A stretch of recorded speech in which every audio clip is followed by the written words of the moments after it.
Si Megan ay masipag at ulirang anak ng mag-asawang magsasaka. Upang makatulong, nagbebenta siya ng balot. Hindi pa kasi siya makapagkolehiyo dahil sakto lang ang kita nila para sa kanilang pangangailangan.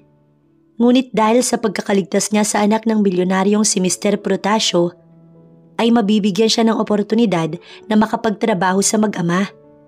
Dahil sa malaking offer, tinanggap niya ang alok ng bilyonaryong single dad. Ngunit hindi masyadong maganda ang daranasin niya. Dahil pagbibintangan naman siyang oportunista ni Casey dahil lang sa ayaw nito sa kanya. Si Casey ay ang babaeng patay na patay sa kanyang amo. "Nay!" Tawag ni Megan sa abala niyang ina. "Mamaya ho, may ilalako ulit ako mga balot. Marami po akong kinuha. Sa palagay ko'y maipapaubos ko naman to." Paalam niya sa kanyang ina. Napabuntong hininga ito at natigilan sa ginagawa. "Megan, hindi ba't napag-usapan na natin ito kaharap ang itay mo? Delikado na ginagabi ka sa daan dahil lang sa pagtitinda ng mga balot na kinukuha mo kay Manong Luz. Sana naman makinig ka sa amin ng itay mo. Ayaw lang namin na mapahamak ka, anak." Paliwanag ng inay niya na nakapamewang pa sa harapan niya. Ngunit desidido kasi talaga si Megan na makatulong kahit man lang sana sa pagtitinda. Sapat din naman ang mga porsyento niya sa mga balot na tinda niya para maitulong sa kanyang magulang. "Inay, hindi naman talaga maiiwasan ng gulo kung minsan. Pero tignan mo naman ako, maayos pa rin pong nakakauwi. Si itay po ang nagturo sa akin na makipaglaban." "Self-defense ba? Para sa mga taong may pakay na masama. Tropa ko na ho kasi yung mga tambay na binugbog ko kamakailan lang. Sabi pa nga nila, papakyawin nila yung mga balot ko eh." Paliwanag at depensa ni Megan. "Ikaw na bata ka, hindi ka talaga masabihan ano. Pasaway kang talaga. Manang-mana ka sa itay mo." Natawa naman ang kapatid niyang si Eric na nakikinig pala sa paninermon sa kanya ng inay nila. "Si ate pa? Inay, bakit mo naman kasi kailangang kabahan para sa proteksyon ni ate? Yan nga ang siga dito sa baryo. Binugbog ba naman ng mga siga sa kanto na ngayon ay tropa na niya? Pinasasalamatan pa nga ng barangay si ate dahil tiklop mga siga at lasinggero sa kanya eh. Gusto lang namang makatulong ni ate, bayaan na ho natin, inay." Paliwanag naman ni Eric na siya ang kinakampihan. "Ate, libre mo pala ako ng balot mamaya ha." Pahabol pa nito. Napailing siya habang tumatawa. "Ewan ko ba sa ate Megan mo, paalala ko lang na babae ka, nak. Gusto ko makita ang apo ko sa'yo." "Si inay talaga, napaka-uwi mag-isip." "Hindi mo ba alam na Miss Balot ang tawag kay ate Megan? Siya kasi ang reyna dito sa baryo natin pagdating sa pagtitinda ng balot." "Ang dami mong alam, Eric. Baka gusto mong tumulong sa pag-aararo kay itay. Sumunod ka na doon, dalaan mo na." Utos niya sa kanyang kapatid bago iginayak na ang basket niya na nilalagyan niya ng paninda. Bandang 6:00, nagsimula ng ilako ni Megan ang paninda niya. "Balot!" sigaw niya. "Balot kayo dyan! Balot para sa may bugok na itlog." Hindi naubos ng mga tambay ang balot niya, ngunit nakarami rin naman ng mga ito. Ayaw talaga ni Megan na may natitira sa paninda niya, kaya pinipilit niya itong ipaubos. Nakarating siya sa parting wala nang masyadong bahayan, ngunit marami namang mga lasinggero na nagiinuman dito, kaya umaasa siyang may aabutan siya upang mapakyaw na ang kanyang paninda. Natigilan lang siya nang may marinig siyang umiiyak na bata. Inakala pa nga niyang tiyanak ito dahil ayon sa kwento sa baryo nila, may nagpaparamdam daw na bata sa parting ito. Ngunit nakahinga siya ng maluwag nang makita niyang isang batang umiiyak habang madahang lumalakad. May backpack ito at may hawak na manika. Naawa siya kaya agad niya itong nilapitan. "Bata, gabi na ya. Bakit pagala-gala ka sa ganitong oras?" Takang tanong niya. "Gusto ko na pong umuwi. Si daddy ko po." Hirap na itong magsalita dahil sa labis na pag-iyak. "Ha? Saan ba ang bahay mo? Bakit nasa labas ka pa?" "Kasi po gusto ko sanang umalis kasi pinagalitan ako ni daddy, pero nakakatakot po pala. Kanina may humahabol po sa akin na 2 lalaki. Gusto nila akong kuhanin kasi mayaman daw ang daddy ko." Sino ba daddy mo? Doon ka ba nakatira sa dulong bahay? Yung parang haunted mansion? Matagal nang walang nakatira doon ah. Sandali." Natigilan si Megan at kinabahan. "Multo ka ba?" Hindi siya takot sa tao, pero takot talaga siya sa multo. Hindi po. Lumipat na po kami doon itong nakaraan lang. Sabi ni Daddy dito na daw kami titira pero ayoko po. Gusto ko sa Manila. I'm scared po. I want to go home na. Gusto ko sa lola ko. Napabuntong hininga si Megan. Tahan na bata. Don't worry, hindi ka na makukuha ng mga iyon. Nandito na ako. Ibabalik kita sa daddy mo. Let's go na. Then pag naibalik kita, sabihin mo sa daddy mo, pakyawin tong balot ko ah. Utos niya pa sa bata. Tumango naman ito habang nagpupunas ng luha. Ngunit palakad na sana sila upang ihatid na niya ito nang bigla naman silang hinarang ng dalawang lalaki. Ito yata ang dalawang humahabol sa bata. Bitiwan mo ang bata at ibigay sa amin. Utos ng lalaking kalbo. Ibibigay ko siya sa iyo kapag napatubo mo na yung buhok mo ngayon. Pangaasar niya dito. Loko to tropa ya. Gusto mo ba patulan ko na? Tanong pa ng isa. Hindi na tropa. Babae pa rin yan, kawawa naman. At isa pa, taga dito yan. Sagot nito sa isa nitong kasama. Umuwi ka na lang, Ineng. Huwag ka nang sumali sa hindi mo naman problema. Mayaman ng batang yan. Anak daw ng bilyonaryong nakatira sa mansyon sa dulo. Pabayaan mo na kami. Nek-nek nyo. Hindi ko ibibigay ang bata. Mga batugan kayo. Imbis na magtrabaho kayo para may maayos at marangal kayong trabaho, ganito ang ginagawa nyo. Pati batang walang laban, dinadamay ninyong mga kupal kayo. Sigaw ni Megan. Tignan ko galing nyo kapag binalian ko kayo ng mga buto sa katawan nyo. Hamon niya pa sa dalawang lalaki. Naunang sumugod ang isa na agad niyang napatumba bago binali ang dalawang daliri nito sa kanang kamay. Habang ang kalbo naman umatras dahil sa takot, agad na kumaripas ng takbo. Sumunod naman ang isa kaya napangisi na lamang si Megan. Buti na lang talaga, hinasa siya ng kanyang itay sa pakikipaglaban upang maipagtanggol ang kanyang sarili sa mga kupal na tao. Cool! Manghang-mangha ang bata sa kanya. Tara na, ihahatid na kita. Aya niya sa bata bago ito hinawakan sa kamay at agad nang lumakad patungo sa tinatawag nilang haunted mansion. Hindi pa sila nakakarating sa mansyon, may magarang sasakyan na ang sumalubong sa kanila. Bumabangis ang estrangherong lalaki. Sinuri niya ito. Matangkad, gwapo at macho. Feeling nga niya maraming abs na tinatago ang lalaki. Ngunit dahil nadala na si Megan, kailangan niya masiguro na kilala ito ng bata. Itinago muna niya ang bata sa likod niya. Hep hep hep, sandali lang ho. Kailangan ko masiguro na kilala ka nitong poging bata na to. Kasi naman baka mamaya, kasabwat ka nung dalawa mahirap na. Patay ako sa tatay nito na bilyonaryo daw. Ipapapakyaw ko pa naman sa kanya itong mga balot magiging bato pa. Malileche pa ang sitwasyon lalo. What the hell are you talking about, miss? That's my son. Sino ka ba ha? Tinaasan ni Megan ng kilay ang lalaki. Well, ako lang naman ang superhero nitong batang ito. Hinabol siya nung dalawang lalaki tapos ayun, binalian ko ng daliri ang isa. Mabalik tayo. Inilahad ni Megan ang kamay niya. Ay di muna bago ko ibigay ang bata. Son, pasensya na sinasabi ko. Don't do this to me. Umuwi na tayo.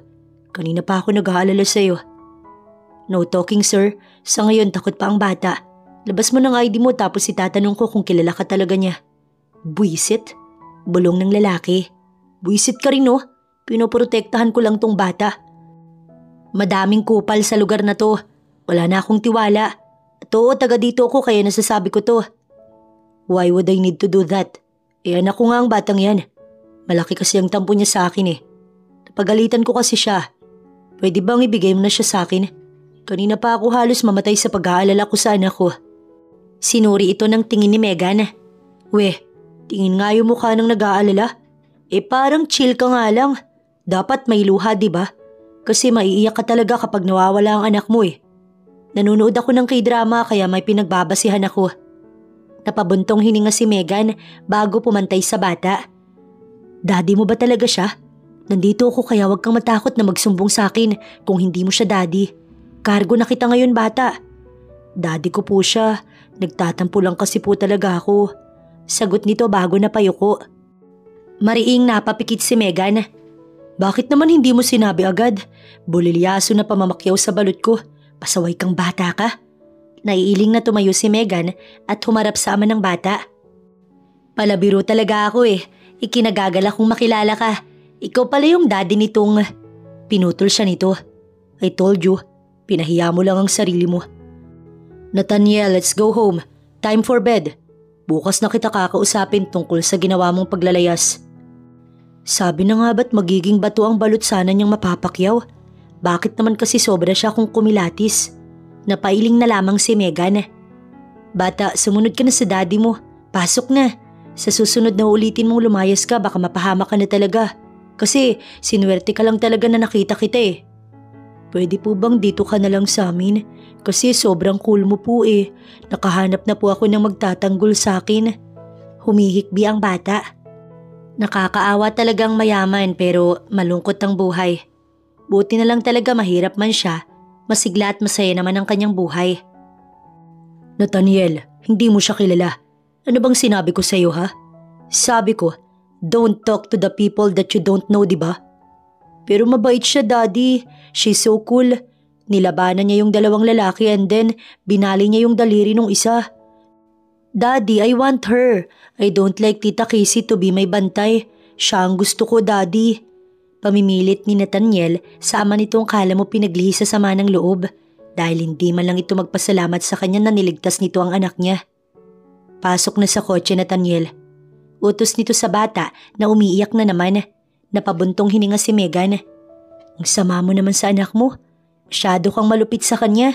Kapag ganyan lagi ginagawa mo, hindi mo siya mapipigilang lumayas.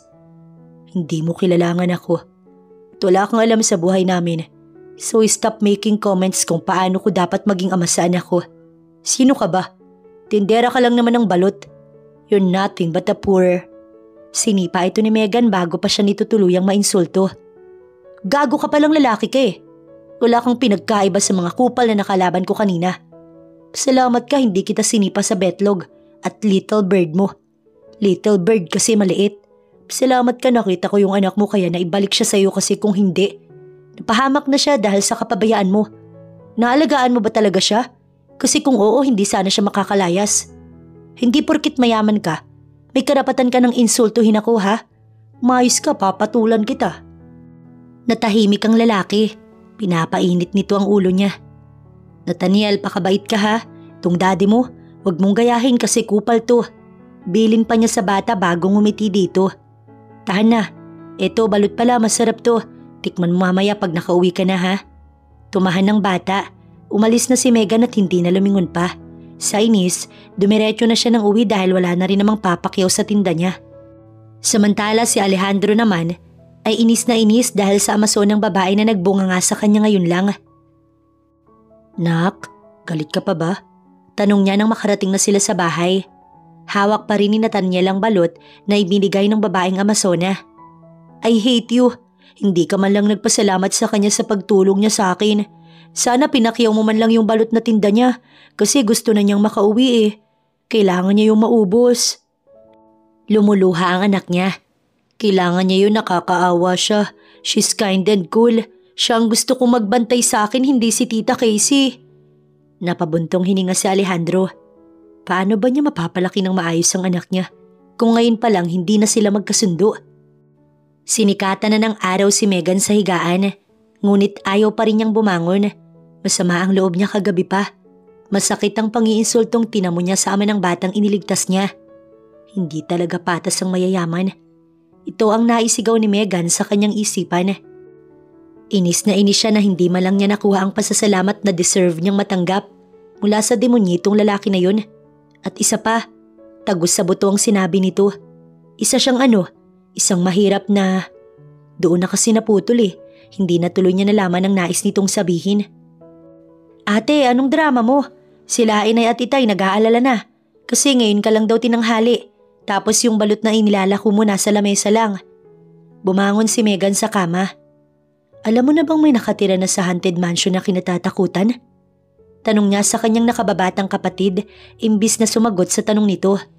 Oo naman, may bagong lipat doon na mag-ama. Hindi mo alam? Napailing siya. Siya na lang bang hindi aware na may lumipat na pala doon? Late na siya sa chismis, palibhasa hindi siya chismosa. Sabi nung katiwala doon, bumalik na daw yung nakabili. Sabi rin niya dito na raw sa baryo natin mananatili yung mag-ama. Gusto daw kasi ng katahimikan ng amo niyang lalaki. O tapos, gusto niyang katahimikan kasi demonyo siya ganun? Sabuyan ko kaya ng bawang ang wisit na yun. Sino bang tinutukoy mo, te? Bakit nakita mo na ba yung mayaman na may-ari ng mansyon? Bilyonaryo daw yun ayon sa kumakalat na chismis dito sa baryo. Alam mo naman ng mga tao dito may lahing chismosa. Hindi na lang hinuhuli kasi mapupuno na ang kulungan. Makapagsalita ka naman, akala mo hindi ka bilong sa kanila? Mosang ka din, no? Naiiling na iniwan niya ang kanyang kapatid dahil dumiretso na siya sa banyo niya na nasa labas ng kanilang bahay. Matapos maghilamos, pumasok muli siya at dumiretso na sa kusina nila. Inabutan niya ang ama't ina niya na nag-uusap. Magandang umaga po. Magalang niyang bati bago naupo sa tabi ng kanyang ama. Itay, kamusta naman po sa bukid? Tinutulungan ka ba ni Eric? Oo naman anak. Ikaw ba kamusta ang lako mo kagabi?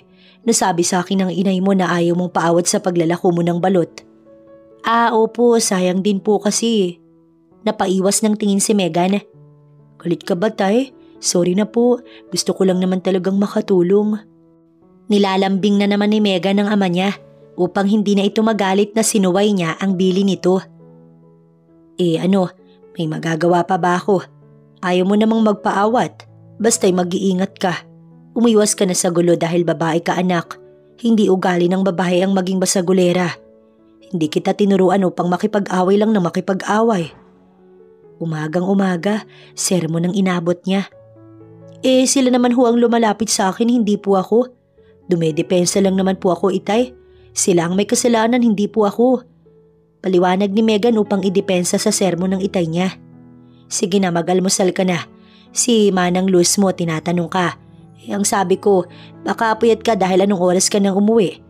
Nakiusap ako na hintayin ka na lang.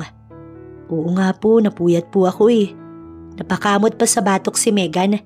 Naalala niya ang kalbo at isang kasamahan nito na binalian niya ng daliri. Kamusta na kaya ang dalawa? Oras na makita niya ito, talaga namang pektos ang abot ng mga ito sa kanya. Matapos lang mag-almusal, tinungo na ni Megan ang patungo sa tindahan ni Manang Luz. Ibibigay kasi niya ang benta at ire-report ang natira dahil padaragdagan na lang niya matapos ipaubos mamaya. Manang Luz, magandang umaga po. Bati niya sa matandang abala sa pagwawalis sa labas ng tindahan. Dumaan ako sa inyo, tulog ka pa raw. Himala, sinikatan ka ng araw sa higaan. Sa sipag mong yan, hindi ko inaasahan na tatanghaliin ka rin pala. Eto na nga po ang benta. May 10 natira, Manang Luz. Padaragdagan ko na lang ng 20. 30 muna para maubos. Tapos kung kulang ay kukuha na lang ulit ako sa'yo. O sige na at sandali ako'y magkukompute lamang. Paalam pa nito bago pumasok na sa tindahan. Nakatambay lang siya habang nakatulala nang bigla na lamang may magarang kotse na huminto sa harapan ng tindahan ni Manang Luz. Familiar ang kotse kaya agad siyang nasiyahan dahil inaasahan niyang sinatan niya lang sakay nun. Bumaba nga ang bata at agad na yumakap sa kanya. Yehey! Hindi ako makatulog kagabi kasi gusto talaga kitang kasama. Hindi ako tumigil sa pag-cry cause I was so sad po. Kawawang bata. Napabuntong hininga pa si Megan. Sino kasama mo? Si Demonyito ba? Po? Who's Demonyito po? Daddy mo pala. Kasama mo ba siya? Kasi pag oo, masisira yung araw ko. Bulong pa ni Megan. Iniluwa naman ng kotse ang ama nito bago pa man makasagot si Nathaniel. Siya agad ang pinunteriya ng mata nito. Isang tao lang ang pinagtanungan namin. Kilalang kilala ka na pala dito. Matunog daw pangalan mo dito kasi ikaw lang naman ang nag-iisang tao na nagtitinda ng balot dito. Miss Balot ang tawag nila sa'yo. Ano bang pakialam mo? Bakit nandito ka? Papakyawin mo ba ang balot ko? Kung hindi naman umalis ka na. Kasi tapos na ako makipagbardagulan sa'yo. Wala naman ako mapapala. Hindi ako kikita ng pera sa pakikipag-away sa'yo. Salamat sa pagligtas mo sa anak ko. Sobrang nag-alala lang ako sa kanya kaya nadala ko ng galit ko. Naibuntong ko pa sa'yo. Nandito ako para bigyan ka ng magandang offer, Miss Balot. Pinagtaasan ito ng kilay ni Megan. Megan ang pangalan ko't hindi Miss Balot. So please, Megan lang ang itawag mo sa akin. Nandito ako para bigyan ka ng bagong trabaho. Hindi ako gumagawa ng anomalya kahit gaano pa kalaki ang offer mo. Mas mabuting dugot pawis ang ipuhunan ko sa trabaho. Huwag lang easy money na galing naman sa maruming paraan. Feelingera at overthinker na OA ka rin talaga, no? Gusto ka ng anak ko. Napahalakhak si Megan. Pedo yan. Malabo ang gusto mong ipagawa. Hindi ako napatol sa bata. Malala pala talaga tama mo sa utak. Mas malala pa sa iniisip ko. Ikaw tong hindi nililinaw sinasabi mo eh. Pabitin ka. Gusto ka ng anak ko kaya gusto kitang gawing tagapagbantay niya. Malaki ang sahod. Pwedeng uwian. Depende sa gusto mo. Flexible din sana ang time para anumang oras. Magagawa kitang papuntahin. Bata lang ang kargo ko, hindi ka kasama sa usapan. Hindi mo ko alila. Matapang na paglilinaw ni Megan sa magiging amo niya. Siyempre, boss kita. Pero bata lang yung aasikasuhin ko Napapailing na lamang si Alejandro dahil sa pagiging straight to the point ni Megan. Kundi lang ito gusto ng anak niya. Hindi naman niya ito kukuhanin bilang tagabantay kay Nathaniel. Si Casey ang nag-volunteer na mag-aalaga kay Nathaniel habang abala siya sa trabaho. Dahil kailangan pa rin asikasuhin ni Alejandro ang mga negosyo, madalas siyang nakatutok sa laptop. Ito rin ang dahilan kung bakit nawala sa paningin niya ang anak niya. Hindi niya namalayan na lumabas pala ito upang maglayas dahil sa napagalitan niya ito. Stay in o uwian? Tanong niya sa dalaga. Sinuri muna niya ang loob ng mansyon. Sabi nila sobrang nakakatakot daw dito eh. Hindi naman pala. Sa labas lang mukhang haunted pero sa loob bongga. Excuse me, ako ba ang kinakausap mo? Takang tanong niya habang kunutang noong nakatingin sa dalagang Amazona. Hindi, kausap ko ang katabi mo. Sabay turo nito sa bandang gilid niya. Pero wala naman akong katabi. Namutla pa si Alejandro dahil sa takot na baka may multo nga sa mansyon. Sa tagal ba naman niyang hindi ito natirahan o nabisita man lang? Siyempre ikaw, sino pa bang kakausapin ko? Ano, baliw ako dito ganern? Napabuntong hininga pa ito. Baka nakakalimutan mong ininsulto mo ko. Natatandaan ko pa yung mga sinabi mo sa akin kagabi. Hindi ako magiging mabait sa'yo kasi hindi ka naman mabait sa akin. Si Nathaniel lang ang close ko dito. Basta alagaan mo ang anak ko. Wala akong pakailam sa tingin mo sa akin. Walang emosyong sagot nito sa kanya. 30K a month. That's your salary. Free food, so you don't have to worry about your breakfast, lunch and dinner. Kapag tulog na ang anak ko, dun ka lang makakauwi. Bedtime is 7 p.m. Pasok mo sa umagay 7 a.m. Gets mo ba? Tanong pa ni Alejandro matapos ipaliwanag lahat kay Megan. Gets ko naman, hindi naman ako bobo. Napairap si Alejandro. Wala naman akong sinabing bobo ka. Pwedeng magtanong? Hindi, bawal magtanong kung tungkol sa personal at hindi naman kasama sa work mo. Maaari kang magtanong kung may permiso ka mula sa akin at kung tungkol sa pangangailangan ng anak ko. Itatanong ko lang sana kung anong relasyon mo kay Satanas para kasing ikaw ang nawawala niyang anak eh. Napailing na lamang si Alejandro bago sumagot. Sanay ka na. Ipinaubaya ni Alejandro si Nathaniel sa dalaga dahil dumiretso na siya sa kanyang mini office. Naibili na rin naman niya kanina pa ang tungkol sa pagluluto. Ito ang sakop ni Megan, but may extra income si Megan sa pagluluto, so dagdag ito sa sahod ng dalaga. Ano po bang pwede kong itawag sa inyo? Magalang na tanong ni Nathaniel sa kanya.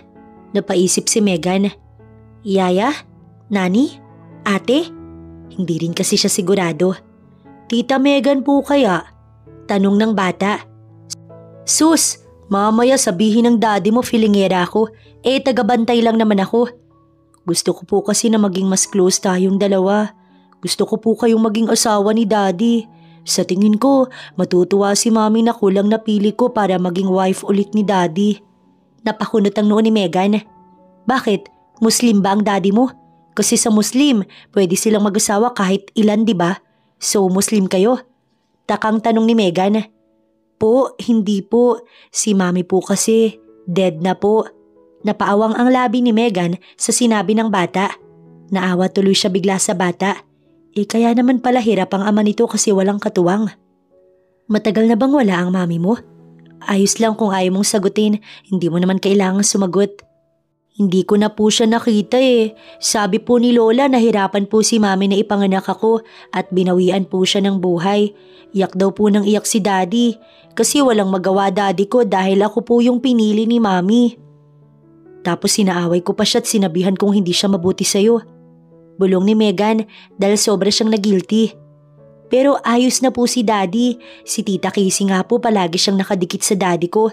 Sana lang po hindi siya maging asawa ni daddy kasi ayoko po sa kanya. Sino naman si Casey? So siya ang kontrabida sa buhay ninyo, ganun? Best friend po siya ni mami. Solutera naman pala. Natapik ni Megan ang bibig niya. Nadadala siya sa kwento ng bata. Mamaya marinig pa siya ni Alejandro. Tita Megan, ikaw ang gusto kong magbantay sa akin. Huwag mo siyang hayaan na pilitin si daddy. Nakikiusap si Nathaniel sa kanya. Sige, bahala na, basta kampi kita. Natatawang sabi pa niya na tinanguan naman ni Nathaniel. Dahil patanghali na, naghanda na siya upang magluto ng pananghalian. Kasama ito sa kanyang trabaho. Pero may extra bayad siya para sa pagluluto. Ayos din pala talagang magtrabaho dito. Mas makakaipon na siya at hindi na sila makakapos.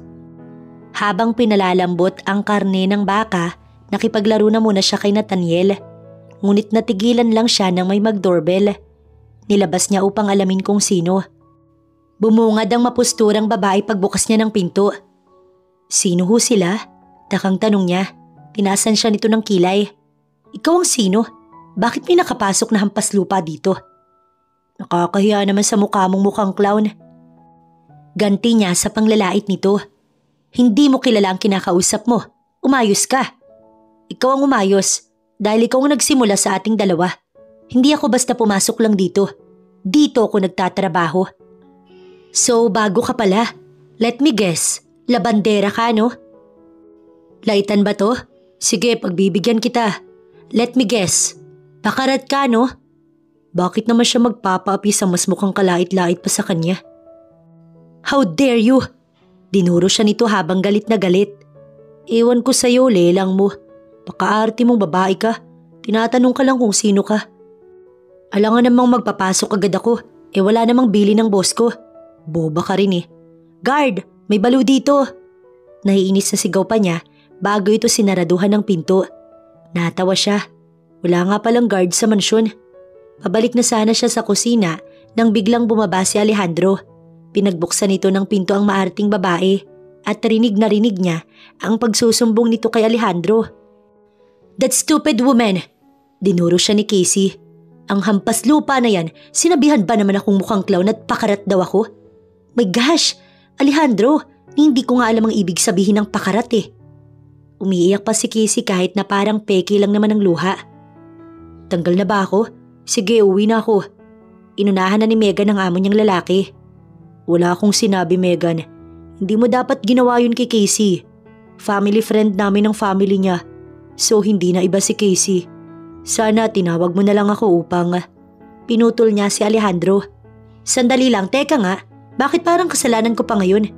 Kung sinabi lang sana niya kung sino siya, di sana hindi kami umabot sa ganito. Ininsulto ako ng impokritang yan, no? Sinabihan niya akong hampas lupa. Iniisip pa yata niya na basta na lang akong pumasok dito. Paliwanag ni Megan upang depensahan ng sarili. Bakit mo naman sinabi yun, Casey? Bago pa lang siya sa trabaho. Malamang hindi ka pa niya kilala. Casey, ano bang sabi ko? Sinabi kong hindi mo na kailangan pumunta, diba? Hinahanap na ako magbabantay kay Nathaniel. No, hindi ba't sabi ko ako na lang? Si Nathaniel, malapit na siya sa akin. Hindi na siya iba. Para na siyang anak ko. Anak siya ng kaibigan ko. That's why I volunteered. Sa isip-isip ni Megan, kung si Pinocchio lang ang babaeng ito, kanina pa humaba ang ilong. Si Nathaniel ang pumili sa kanya. Napangisi si Megan. Basta, I will stay. Siya ang babantayan ko. Tinitigan siya nito ng masama. Hala, hindi na ako bata. Tsaka wala akong ipapasahod sa'yo. Poor lang ako eh. Natatawang sagot niya. Do you think it's funny? Patutunayan kong oportunista ka. Galit na sabi pa nito. Gusto mo, suntukan na lang tayo dito. Hamon ni Megan dahil pikang-pika na siya sa maarting si Casey. Kaya naman pala ayaw sa inong alaga ko eh. Paka-arty mo kasi. Bagay kang mag-artista. Ang galing mong mag-inarte. Tama na. Saway sa kanila ni Alejandro. Casey, magpahinga ka na muna. For sure, pagod ka lang. And you? Baling ni Alejandro sa kanya. Sumunod ka sa office ko, mag-uusap tayo. Napabuntong hininga na lamang si Megan. Pinatay na muna niya ang kalan bago sumunod kay Alejandro na mukhang si sermon na naman siya. Hindi ko naman alam na siya pala si Casey na tinutukoy ni Nathaniel. Depensa ni Megan. Napahilot sa sentido si Alejandro. Palampasin mo na lang. Ako nang humihingi ng pasensya sa inasal niya at sinabi niya sa'yo. Hayaan mo't pagsasabihan ko din si Casey after niyang magpahinga. Sana bawasan mo ang pagiging mainitin ng ulo mo tsaka pagiging prangka mo. At bakit ko naman gagawin yun? Siya naman ang nagsimula. So ano, magiging kawawa ako? Hindi siya ang amo ko kundi ikaw. Pakiayos ugali niya para wala kaming gulo. Hindi ako magtitiis sa trabahong ibinigay mo kundi dahil sa anak mo. Siya ang uminsulto sa akin. Ginantihan ko lang siya. Oo, basagulera at prangka ako, pero hindi ako mapanglait ng kapwa ko. Paliwanag niya kay Alejandro. Napayuko si Megan. Alisin mo na lang ako kung malalait lang ako dito.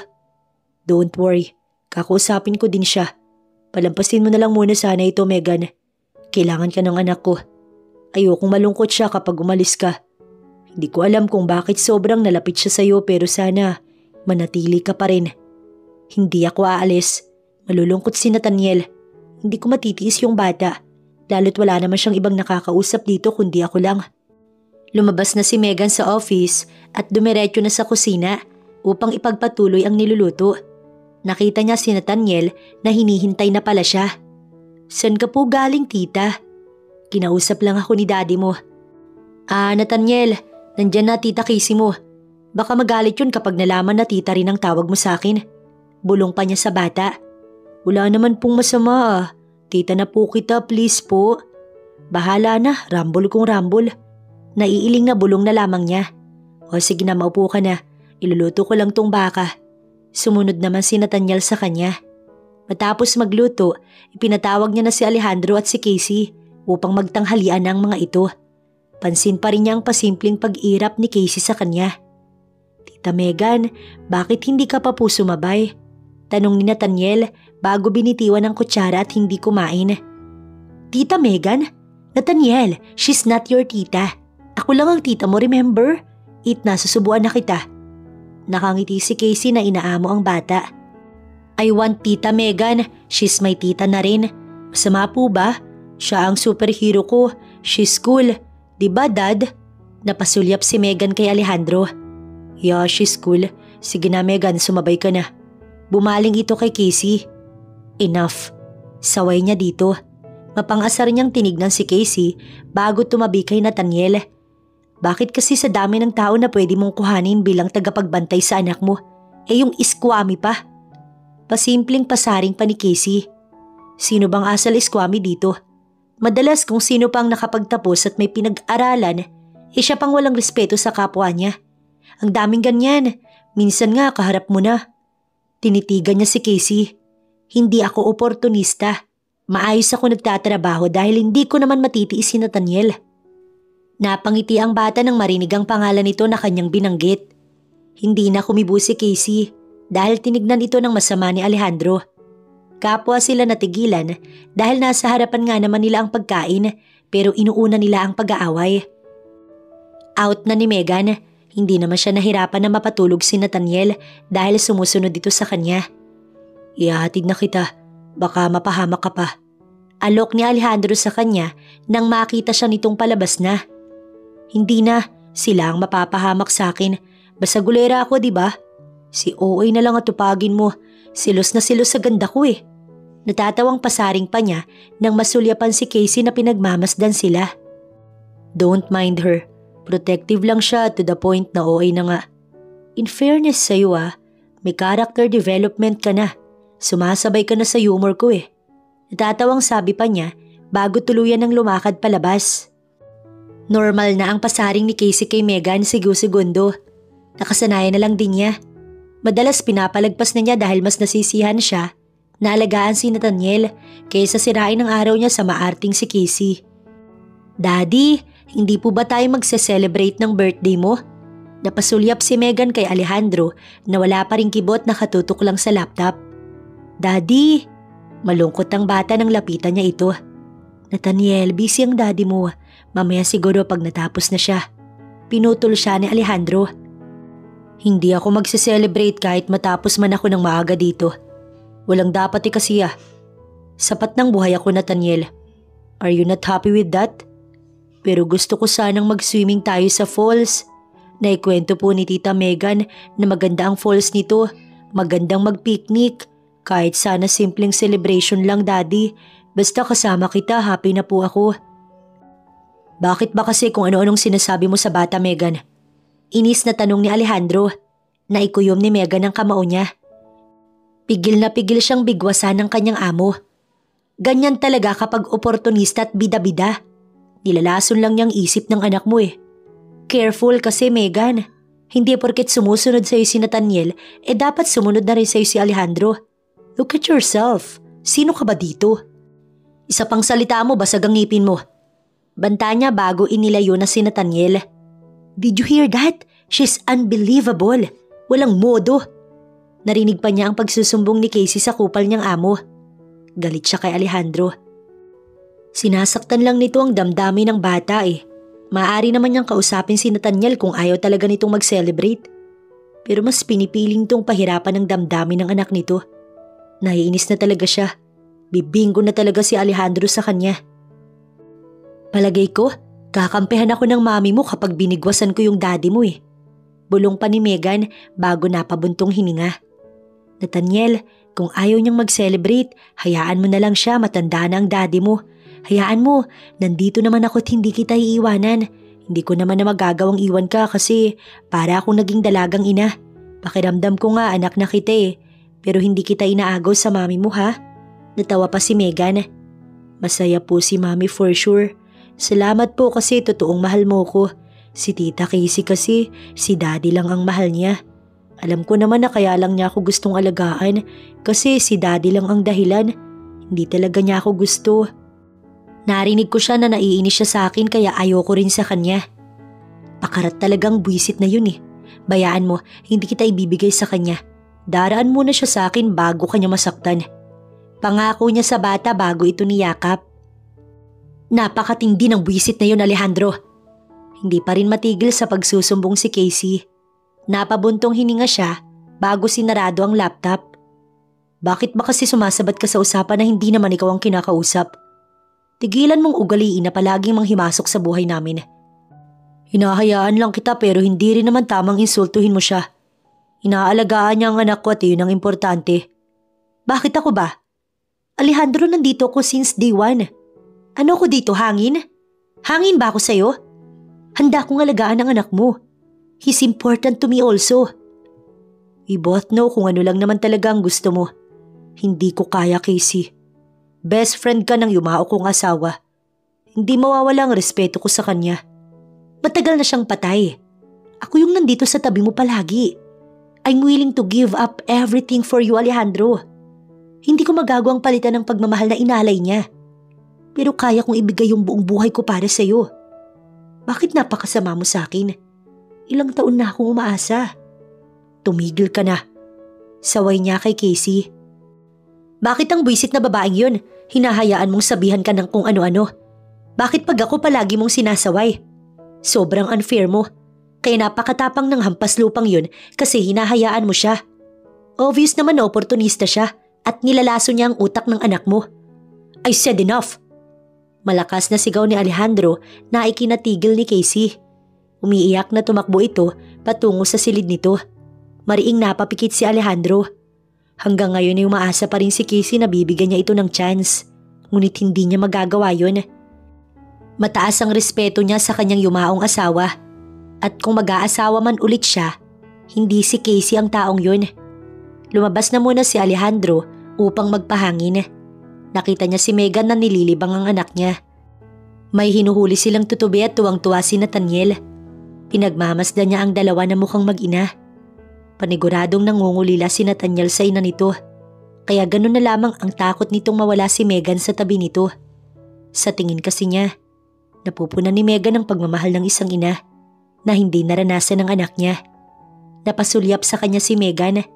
Nakita niyang palapit ito sa kanya habang si Nathaniel abala pa rin sa paghuli ng tutubi. Narinig ko na parang nagtalo kay ni Casey. Pero hindi ako chismosa ha, narinig ko lang. Hindi naman narinig ni Nathaniel kasi tinakpan ko yung tenga niya. Oo, hindi lang napagkasunduan. Salamat at hindi mo hinayaang marinig niya. Baka kasi mas lalo lang lumayo ang loob niya sa akin. Ikaw kasi ang dahilan kung bakit siya nagiging malayo sa'yo. Alam mong way niya ng pakikipagbanding sa'yo na ayain kang mag-outing dahil birthday mo, pero nireject mo pa? Pwede ko pa kaya siyang ayain? Sa outing? Sa falls ba?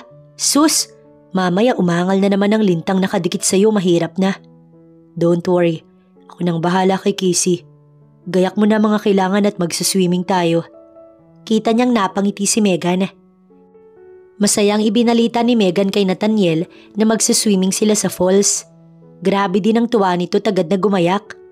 Nathaniel, sa tingin mo, bagay na mag-burlesque ako? Napakunot ang noo ni Nathaniel. Burlesque? What is that po? Ibig sabihin nun, sexy ang suot gaya ng bikini. Ipinakita niya ang baon niyang underwear. Nakaganito lang ba? Napangiwi si Nathaniel. Bakit po lawlaw na? Napasimangot si Megan. Luma na kasi. Pamana pa ito ng lola ko na sumali noon sa isang swimsuit competition. Napailing na lamang si Megan bago ginayak si Nathaniel. Naigayak na ni Megan ang lahat. Habang si Alejandro, sinubukang kausapin si Casey tungkol sa naging pagtatalo kanina. Ayaw naman niyang itiratong iba si Casey dahil totoo namang palagi itong nasa tabi nilang mag-ama. Malapit na kaibigan din ng pamilya niya ang pamilya ni Casey. Ano na lang ang sasabihin ng mami niya kapag nalaman nito na hindi niya tinatrato ng maayos si Casey? Ayaw naman niyang mag-isip ng masama ang pamilya nito sa kanya. Casey, lumabas ka na dyan. I decided to celebrate my birthday. Kahit simpleng picnic lang. Labas na. Kalimutan na natin ang hindi magandang nangyari kanina. Kinatok pa ito ni Alejandro. Binuksan naman ito ang pinto. Bakit biglang nagbago yata ang isip mo? Nalason ka na rin ba ni Megan? Kainis talagang babaeng yun. Casey, kahit ngayon lang, pwedeng makisama ka muna. Birthday ko. Please naman, ayusin mo naman ang asal mo. Hindi ka na bata para paulit-ulit kang sabihan at pakiusapan. Respeto mo na lang siya at irerespeto ka rin ni Megan. If you don't want to get disrespect, then don't disrespect her. Fine. Hindi ko ipapangako pero susubukan ko. Let's go na. Excited na ako maisuot ang bikini ko. Matagal na rin nung nakaranas ako mag-outing. Napabuntong hininga na lamang si Alejandro bago bumaba na ulit upang ipasok na sa kotse ang mga dala nilang pagkain. Sana lang hindi mag-away ang dalawa kahit ngayon lang. Next week, back to work na si Casey so matatahimik na ang mansyon. Wala nang kaaway si Megan. Nakarating sila sa falls na tinutukoy ni Megan. Maraming foreigner dahil tourist spot talaga ang lugar. Ngunit marami namang maaaring pwestuhan. Masyadong malawak ang lugar kaya walang problema. Tita Megan, bakit ayaw mo pang isuot yung tinatago mo? Tanong ni Nathaniel nang makita siyang tulala at nakatingin lang sa mga babaeng masayang naliligo. Ha? Ano kasi luma na. Hindi na lang, nakakahiya rin kasi. Hindi naman ako sexy. Bulong niya sa bata. Sexy ka sa paningin ko, Tita Megan, at ikaw ang pinakamaganda sa lahat. Sweet naman talaga ni Bebe Nathaniel namin.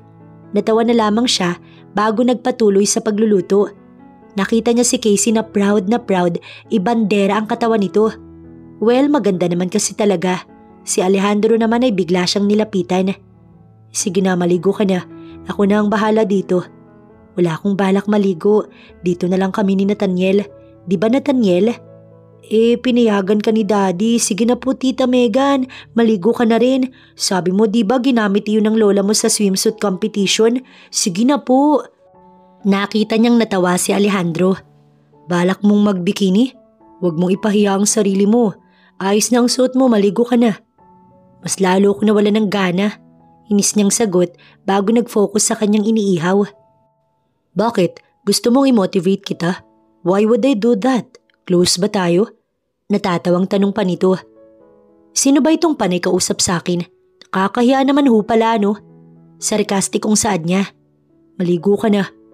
Sayang libag, wag na lang. Naiiling na hinayaan na siya ni Alejandro. Pumunta ito sa anak nito't nakipaglaro. Napangiti siya nang makitang masayang-masaya si Nathaniel. Tulang pala talaga ang gusto ng bata, ang makabanding ang ama nito. Matapos mag-ihaw, binigyan niya ang 2 foreigner na babae ng inihaw niyang barbecue. Gusto niyang ipatikim sa mga ito ang pagkaing Pinoy. Here, taste this. Thanks, we really appreciate.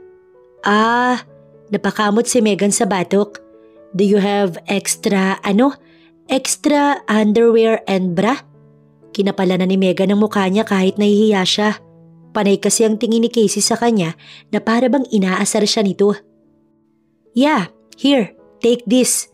Nagpasalamat lang siya at pagkatapos, umalis na upang magbihis. Buti na lang nag-ahit ako. Natatawang bulong niya. Lumabas siya sa tent at agad na pinuntahan si Nathaniel. Sabi na maganda ka po talaga Tita Megan. Napako ang tingin ni Alejandro sa kanya. Ano bang suot mo? Napaiwas pa ito ng tingin nang tasa niya ito ng kilay. Ano ba sa tingin mo? Pinahiram ako ng 2 foreigner. Ayos ba? Ganito din daw katawan ng lola ko nung sumali ito sa contest Pinanangkitan siya ng mata ni Alejandro nang mapansing naiilang yata ito. Kala mo naman ngayon ka lang nakakita nito. Normal naman na to Hindi lang ako sanay na ang amasonang si Megan nagbibikini pala. Madami akong kayang gawin. Natawa pa si Megan. Nagtungo na si Megan sa tubig upang maligo. Naiilang lang kasi siya kasi nakatingin ang lahat sa kanya. Pakiramdam niya, nilalapang na ng mga lalaki ang pechay niya sa isip ng mga ito. Sobrang kapal din talaga ng mukha mo, no? Dapat binabantayan mo si Nathaniel, hindi yung binabalandra mo din ng katawan mo. Pinayagan ako ni Alejandro Bakit? Nagulat ka ng isang probinsyana may ganito kagandang katawan? Bakit naman ako maiinggit sa hampas lupa? Obviously, I'm better than you, Megan. Natatawang pahabol pa nito. Nainis lamang si Megan kaya naman umahon na. Balak niya nang magpalit nang tawagin siya ni Alejandro upang kumain na muna. Napabuntong hininga siya bago lumapit sa mag-ama. Ayos naman pala Masaya ako na masaya ka, Nathaniel. Kumindat pa siya sa bata. Kumakain na sila nang biglang sumigaw si Casey. Napakunot naman ang noo ni Megan bago lumapit kay Casey na nadapa pala. Alejandro, mahihimatay yata ako. Help! I need your abs. Nadapa lang pala, grabe ang pag-iinarte. Napailing pa si Megan habang si Alejandro hindi narinig ang sinabi ni Casey. Alejandro, help me!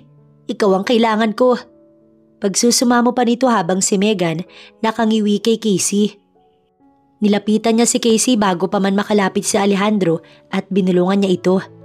Pakarat ka talaga. Inalalayan niya itong tumayo. May paa ka, bumangon ka. Para kang timang na nakadapa na parang palaka dyan.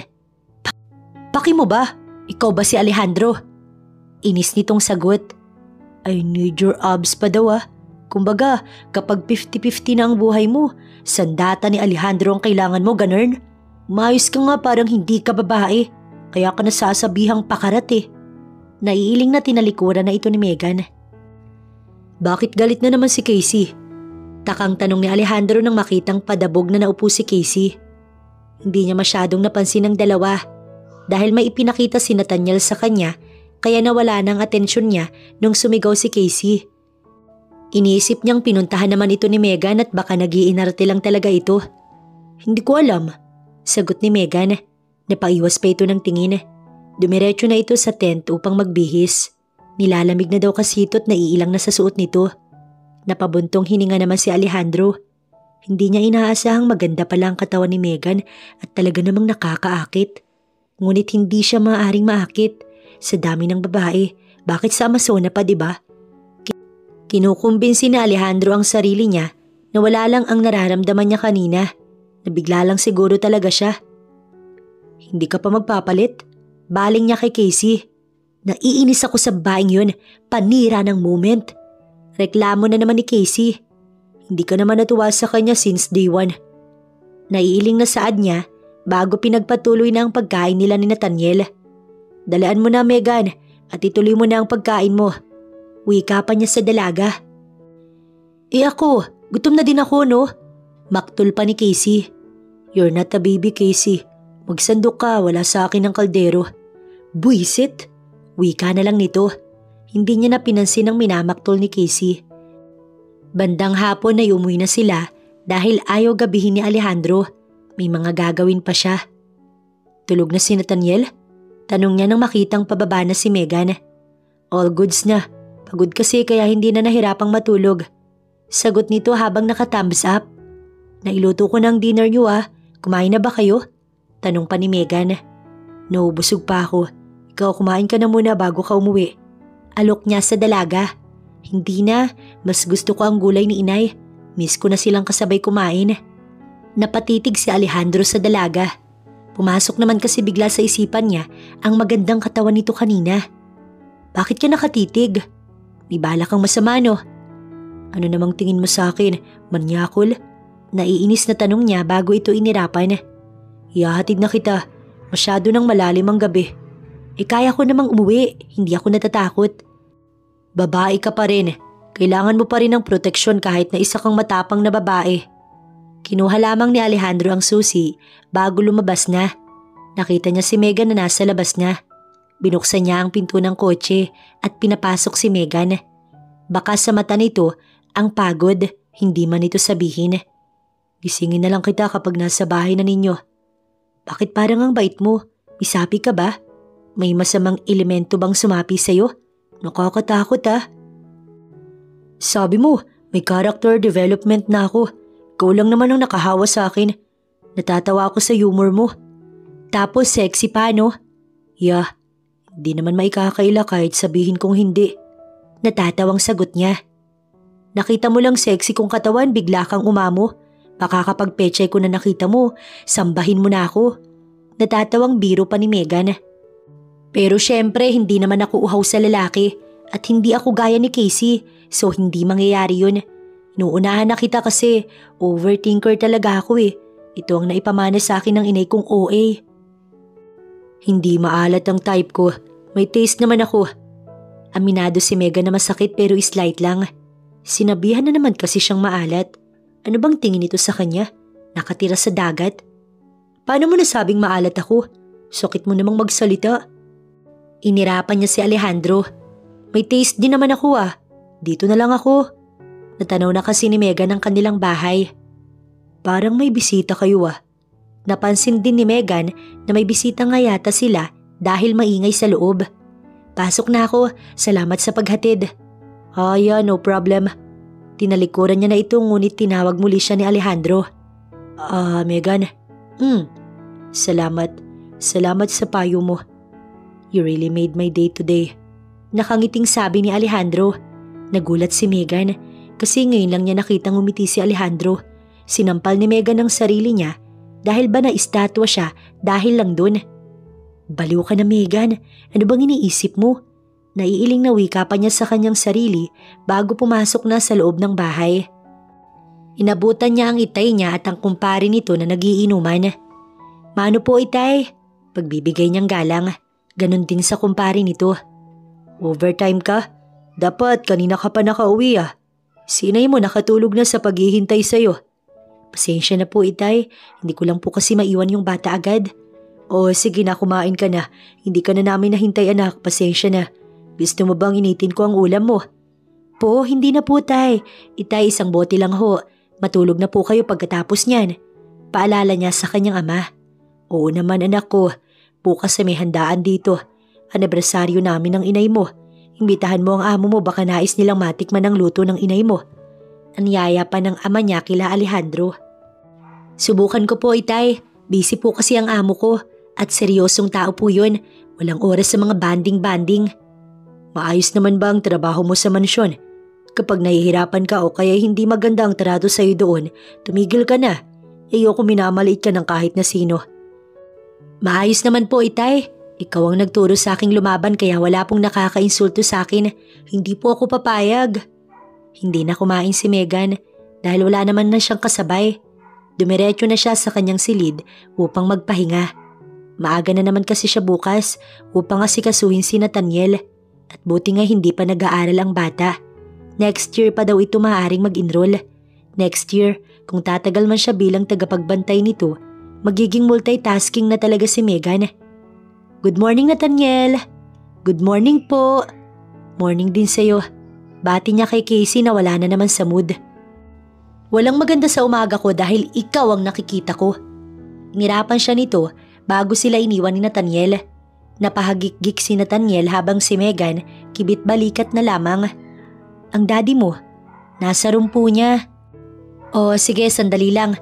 Sasabihin ko lang na ubos na ang stocks ng groceries. Kailangan na niyang mamili. Tumango naman ito. Kumatok siya bago pumasok. Wala si Alejandro kaya naman balak na sana niyang lumabas. Nang biglang bumukas ang banyo at iniluwa ito. Nanlalaki ang mata niya dahil bumungad sa kanya ang abs ni Alejandro. Nakatopless lang ito. Napatakip siya ng mata. Bakit? Tanong nito na parang wala lang na nakita niya na ang matipuno nitong katawan. Ito ba yung sinasabi nila na kanin na lang ulam na? Tila ba nalasing siya sa sarili niyang emosyon? Ha? Wala. Ubos na kasi yung stocks, ipapaalam ko lang sana. Sige, sa itsura mo parang nahulog yata ang panty mo. I still remember na tinawag mong little bird ang alaga ko. Wanna see it now? Nanlaki ang mata ni Megan at agad na inambahan si Alejandro. Subukan mo lang, hihilahin ko talaga yan. So bakit ayaw mo pang lumabas? Ibig sabihin gusto mong may makita pa. Natatawang pangasar nito. Naiiling na lumabas si Megan. Paglabas, halos mapaupo siya sa paglalambot ng tuhod niya. Sa bukol ng sandata nito, tila ba halimo ang nakatago dun. Sinampal ni Megan ang sarili. Bakit parang namumutla ka? Curious na tanong ni Casey nang mapansin siyang tulala. Wala to. Pagsisinungaling niya bago pinuntahan na si Nathaniel. Inayos ni Megan ang sarili. Iwinaksi niya sa isipan ng nangyari kanina. Wala lang yun, hindi naman niya sinasadya eh. I'm leaving tomorrow, pero alam mo pinag-iisipan ko nga kung aalis ako eh. Kasi may oportunista dito. Mahirap na baka landiin si Alejandro. Pasaring na naman ni Casey. Single naman siya. Ano namang masama kung may gumusto sa kanya? Kung gusto rin naman niya eh. Napakibit-balikat pa si Megan. Hindi bagay ang hampas lupa sa tulad niya. Siyempre kung mag-aasawa siya ulit, yung nasa level niya. Binabalaan kita. Tigilan mo ang pang-aakit kay Alejandro. Binabayaran ka ng maayos dito. Hindi ko siya nilalandi. Tantanan mo nga ako. Mahiya ka nga kay Nathaniel. Sa harap ka pa ng bata na gagaganyan. Hindi na ako magtataka kung bakit ayaw niya talaga sa'yo. Kasi kay Alejandro ka lang naman interesado. Napailing pa si Megan. So may magagawa ka ba? Trabaho mo at tupagin mo. Inirapan siya nito. Natawa na lamang siya bago na pasulyap kay Nathaniel na malungkot na naman ang ekspresyon. Marahil ay dahil sa lumabas na mismo sa bibig ni Casey ang katotohanan na si Alejandro nga lang ang pakay nito. Hindi naman mahalaga yung opinyon niya. Bayaan mo na. Hindi yun papatulan ni daddy mo. Maniwala ka sa akin. Walang makakapalit sa mami mo, Nathaniel. Pinagaan niya ang loob nito. Nakapili na po ako ng magiging mami ko. Ngumiti ito at seryosong tumitig sa kanya. Ha? Sino na naman? Basta sexy at mabait tapos yung mamahalin ka. Ikaw po, ikaw ang gusto kong maging mami. Malakas na humalakhak si Megan. Ikaw na bata ka, pasaway ka talaga. Si daddy mo iba ang type nun. Iba ang trip nun sa buhay. Sinabihan nga ako nung maalat eh. For sure, pag handa na ang daddy mo, ipapakilala na lang niya sa'yo isang araw ang magiging bago mong mami. Ang bata talaga, basta na lang magdesisyon. Hindi nila inaalam ang magiging sitwasyon. Napailing si Megan bago iginayak ang mga kailangan ni Nathaniel. Pawisan kasi ito, kaya dapat palagi niyang sundan ng tingin at palaging punasan. Salamat sa pagsama mo dito sa amin sa mansyon. Napairap si Casey. Hindi pa nga ako nagpapaalam eh. At isa pa, dadalawang isip pa nga ako kung aalis ba ako o mag-i-stay muna. Casey, hindi naman pwedeng tumigil ang trabaho mo dahil lang sa amin. Mas mabuti na din na umuwi ka na muna. Kasi mas lumalala lang ang iringan ninyo ni Megan. Sumasakit lang ang ulo ko sa palagi ninyong pag-aaway. Bakit parang lumalabas na mas gusto mo siyang kasama? Bantay siya ng anak ko. Natural, palagi siyang nandito sa mansyon. Casey, nakuha mo na ang sagot sa gusto mo. My answer is still no. If I open my heart again na hindi sa'yo yun. Diretsahang saad niya upang matauhan na si Casey at hindi na ito patuloy na umasa. Sakit ah. Mas mainam nang malaman mo ang totoo. Kaysa naman paasahin lang kita, mas masakit yun. Hindi mo nga ako binigyan ng chance dahil lang sa best friend ko ang yumao mong asawa. Napakababaw ng reason mo. Hindi kita magawang mahalin. That's the reason. So sino? Sinong gusto mo? For sure may minamahal ka na kaya ganyan ka katigas sa akin. All those years I was here but you don't see me. You will never see me. But when it comes to Megan, nakita ko the way you look at her. The way you smile. Nabasag ang boses ni Casey. Matatanggap kung hindi ako pero wag naman sana ang babaeng yun. There's something about her na ayaw ko talaga. Hindi ako nagtitiwala sa kanya. Saan mo ba nakuha ang ideya na siya ang gusto ko? Bakit naman ako susugal sa babaeng Amazona? Hindi gaya niyang ipapalit ko sa ina ni Nathaniel. Pinagbibigyan ko lang ang anak ko. So hindi siya? Well, I'm happy na hindi siya ang babaeng tipo mo. Kahit paano nawala ang tinik sa dibdib ko. Napairap si Alejandro. Parang bigla niyang nais bawiin ang nasabi. Hindi siya komportable sa kanyang nasabi. Napatingin siya sa likod ni Casey at nakita niya si Megan. Napaawang ang labi niya ngunit hindi siya nagbigay ng reaksyon. Kahit alam niyang narinig nito ang kanyang mga sinabi. Umiwas ito ng tingin bago dumiretso na patungo sa kusina. Mariing napapikit si Alejandro. Sabi na nga ba't hindi dapat niya sinabi ang bagay na yun? Iniwan na muna niya si Casey sa sala at nagtungo sa kusina. Bakit kailangan mo pa akong saksakin patalikod? Wala namang kaso sa akin eh. Kaya lang bakit nadadamay pati pangalan ko kapag wala ko? Si Megan na ang unang nag-open. I didn't mean to say those words. Pinagbibigyan ko lang din ang anak mo kaya wag kang feeling masyado na gusto kong manatili at magtrabaho sa'yo. Oo, kailangan ko ng pera. Pero hindi lang naman yun ang dahilan. Naawa ko sa anak mo kasi wala siyang ina. Sabik na sabik siyang maramdaman ng pagmamahal ng isang ina. Masaya akong ibigay sa kanya yun. Pero wag mong bigyan ng kahulugan. Hindi ko binibigyan ng kahulugan. Depensa ni Alejandro. Oh, anong problema ninyo sa akin? Maayos kong ginagampanan ng trabaho ko. Hindi kita nilalandi. Alam mo yan, Alejandro. Pwedeng kumalma ka? Hindi ka malandi, hindi mo ko nilalandi. Suntukan na lang. Pinapainit niyo ulo ko.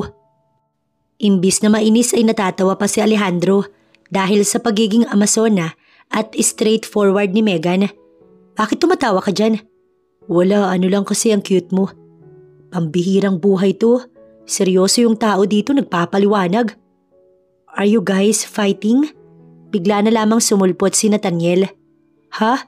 Hindi ah. Love lang. Pagsisinungaling niya sa bata. Love mo po ang daddy ko? Malaki ang ngiti ni Nathaniel. Nakatingin din si Nathaniel sa kanya at hinihintay ang sagot niya. Ano? Love ko siya bilang kapwa-tao. Alam mo yung tipong gusto mo siyang yakapin sa leeg ng mahigpit hanggang sa mag-violet? So ibig sabihin, gusto ka din ni daddy? Natupad na ang wish ko.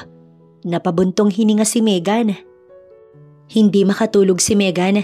Iniisip pa rin niyang sinabi ni Nathaniel kanina. Gustong gusto pala talaga siya nito. Bakit feeling niya tuloy ang laki-laki ng ulo niya? Hindi maalis sa isipan niya si Alejandro kung paano itong umiti. Hinayaan lang nitong isipin ni Nathaniel na may something sa kanilang dalawa kahit wala naman. Napabuntong hininga si Megan bago bumangon na muna. Hindi rin naman siya makatulog kaya magpapahangin na muna siya habang nagkakape. Ngunit nang makalabas siya sa bahay nila, nakita niya ang kanyang ama na nagpapahangin na rin pala. Itay? Kunot ang noo ni Megan. Bakit gising ka pa, nak? Hating gabi na, maaga ka pa bukas. Imbis na siya ang magtanong, inunahan siya nito. Hindi po ako makatulog. Ikaw ba, Itay? Ewan ko pero hindi rin ako makatulog eh. May biglang pumasok sa isipan ko. Ho? Ano ho bang gumugulo sa isipan ninyo? Baka mamaya may problema na palang Itay niya hindi niya pa alam. Ano lang, simple lang naman to. Hindi ko nga dapat pinoproblema. Naisip ko lang anak na makakapag-asawa ka pa kaya. Hindi ka na kasi bumabata. Ayaw naman namin ng inay mo na tumanda kang mag-isa. Iniisip ko rin na baka dahil natatakot sila sa'yo kaya walang lumiligaw sa'yo. Si Itay talaga, pati pag-aasawa ko pinoproblema. Itay, mag-aasawa ho ako sa tamang panahon. Sa panahon na gusto ko na po. Sa ngayon kasi wala pa sa isip ko. May crush ka man lang ba? Hinahangaan man lang anak, masaya na ako. Si Itay naman talaga, Siyempre, meron naman po kahit papaano. Hindi naman po porket ganito ako pumorma at umasal. Pusong bato na talaga ako. Sino pala? Nakakatuwa naman at may hinahangaan ka pala. Ha? Required bang sabihin, Itay? Malakas siyang tumawa. Secret ko na lang po. Mamaya lumaki pa ulo niya kapag nalaman niya. Natawa na lamang ang ama niya at hindi na nangulit pa. Tanghali na'y wala pa si Megan. Hinahanap na ito ng anak niya, kaya naman naiinis siya. Dapat ay kanina pa ito nasa mansyon, ni magpaalam hindi magawa. Si nanay mo kasi, bulong ni Casey. Alisin mo ng babaeng yun, hindi na ako aalis. Ako nang mag-aasikaso kay Nathaniel. Baka naman may emergency lang at pwede ba? Bumiyahe ka na. Kanina pa naghihintay si Manong sa labas. Sige na Casey, umuwi ka na. Padabog itong lumabas. Matapos lang makalis ni Casey, ay inaya niya na si Nathaniel na puntahan na si Megan sa bahay nito upang alamin kung may naging problema ba sa dalaga. Nahihiya pa sana siyang kumatok dahil tila ba may kasiyahan sa bahay nila Megan. Ngunit nilakasan na niya ang loob niya. Bumungad ang inay ni Megan sa kanya. Hindi ba't ikaw ho ang boss ni Megan? Naku, pasensya ka na talaga. Kanina pa talaga niya nais tumakas pero makulit kasi ang ama niya. Dumating kasi ang kumpare nitong galing abroad kasama ang anak nito. Nais na ipakilala kay Megan kaya ayaw pa alisin si Megan. Sa totoo lang, papunta na nga sana ako sa iyo dahil nakiusap si Megan na ipaalam sa iyong hindi siya makakapasok. Napasulyap siya sa gawin ni Megan na inaakbayan nito ng isang lalaki. Nakuyom ni Alejandro ang kamao niya. So ito lang pala ang rason? Inaasahan pa naman yung emergency. Ayos lang po, hinahanap kasi siya ni Nathaniel. Gusto sana niyang sabihin mag-stay muna sila pero hindi niya alam kung paano iyon sasabihin. Nakakahiya ito para sa kanya. Napasulyap si Megan sa gawin nila. Nagulat ito at agad na nagpaalam sa lalaking kausap. Nathaniel, pasensya na talaga. Sa anak agad niya ito humingi ng pasensya. Mas nainis tuloy si Alejandro. Siya ang dapat nitong hinga ng pasensya, no? Ang cute naman ho ng anak niyo. Halika, sumama ka na muna sa akin at may niluto ko. Kumain ka na muna. Anyaya ng ina ni Megan sa anak niya. Sumama naman ito habang sila ni Megan ay naiwan. Balak pa sanang magsalita ni Megan nang bigla namang sumulpot ng lalaking kanina pa umaaligid dito. Sino siya? Takang tanong nito. Boss ko. Inaalagaan ko yung anak niya. Alejandro, si Sean nga pala. Laking Amerika kasi kaya na-adapt na niya yung culture doon. Mahilig lang talagang makipaglandian kahit hindi naman niya close. Hindi yun dahil sa culture. Pambabara niya dito. Laking ibang bansa din ako pero hindi ako ganyan. Sinamaan siya ng tingin ni Megan. Ganyan talaga amo ko, parang tropa ko lang. Tsaka palabiro talaga siya. Si Megan na ang nagpalusot kay Sean. Ngunit offended talaga ang ekspresyon nito. I don't like him. Boss lang pero parang nagagalit na may kasama kang lalaki. Tama ba ako? Baling pa nito sa kanya. Nakakairita ka kasi. Sumasabat ka bigla kahit hindi ka naman kasali. So pwede ba? Megan, sumunod ka. Utos pa niya sa dalaga. Nakita niyang nagpaalam ito kay Sean bago siya sundan. Mariin siyang napapikit bago ito hinarap. Malayo na sila sa bahay so wala nang makakarinig pa. Hindi niya na kailangang mag-ingat sa kanyang sasabihin. Problema mo? Inunahan na siya nito. May problem? It's you, Megan. I'm waiting for you. We're waiting. Hindi ka man lang nag-abalang tumawag o mag-text. Pasensya na nga Si ina inutusan ko na pero nandito ka na. Di sorry, biglaan lang talaga. At saka bakit ba galit na galit ka? Gusto mo kong alisin? Go ahead, alisin mo ko. Hirap sa'yo, mas galit ka pa Naiinis ako sa'yo. Sobrang naiinis ako, Megan. Bakit ba parang mas ikaw pa ang naghintay? Si Nathaniel ayos lang naman sa kanya. Saan ka ba naiinis? The way you talk to him. Sobrang kalmado mo, hindi kaya sa akin. And then, hinahayaan mo siyang akbayan ka? Grabe naman, Megan. Why you're so nice to him? Bakit pagdating sa akin iba ka? Ano bang sinasabi mo? Bakit ba parang nagsiselos ka? Oo.